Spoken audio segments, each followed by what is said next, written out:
ఎందుకంటే అన్నయ్యకి పద్మవిభూషణ్ రావడం మా అందరికీ చాలా సంతోషంగా ఉంది. ఇది ఒక పండగ వాతావరణం. ఎందుకంటే ఆయన ఒక సినిమా ఇండస్ట్రీలో మెగాస్టార్ గానే కాకుండా ఎన్నో సేవా కార్యక్రమాలు చేసి ఈరోజు కేంద్ర ప్రభుత్వం గుర్తించి ఆయన పద్మవిభూషణ్ ఇవ్వడం అనేది మాకు మా ఇండస్ట్రీ అందరికీ కూడా చాలా హ్యాపీగా ఉంది.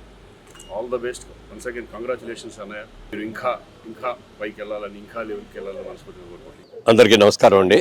ఇవాళ జనవరి 26వ తారీఖు భారతదేశం అంతా కూడా స్వాతంత్ర దినోత్సవంగా రిపబ్లిక్ డేగా మనం అందరూ కూడా జరుపుకుంటాం. అలాంటిది ఇవాళ ఇంకా చాలా ఆనందపడాల్సిన అవకాశం వచ్చింది. అది భారతదేశంలో 2వ అత్యుత్తమ అవార్డు, భారతరత్న తర్వాత పద్మవిభూషణ్ నెక్స్ట్ అవార్డు. అది ఆ అవార్డు చిరంజీవి గారికి రావడం మరీ సంతోషంగా ఉంది. తెలుగులో అక్కినే నాగేశ్వరరావు గారికి వచ్చింది ఇదివరకట్లో, మళ్ళీ నాళ్ళకి చిరంజీవి గారికి రావడం ఎంత ఆనందంగా ఉందో చెప్పడానికి వెళ్ళలేదు. ఇంకా పెద్ద అవార్డు కూడా సంపాదించుకోవాలి, అత్యుత్తమ అవార్డు కూడా ఎప్పటికైనా సాధిస్తారనే నమ్మకం ఉంది. డెఫినెట్గా అది రావాలని కూడా కోరుకుంటున్నాను.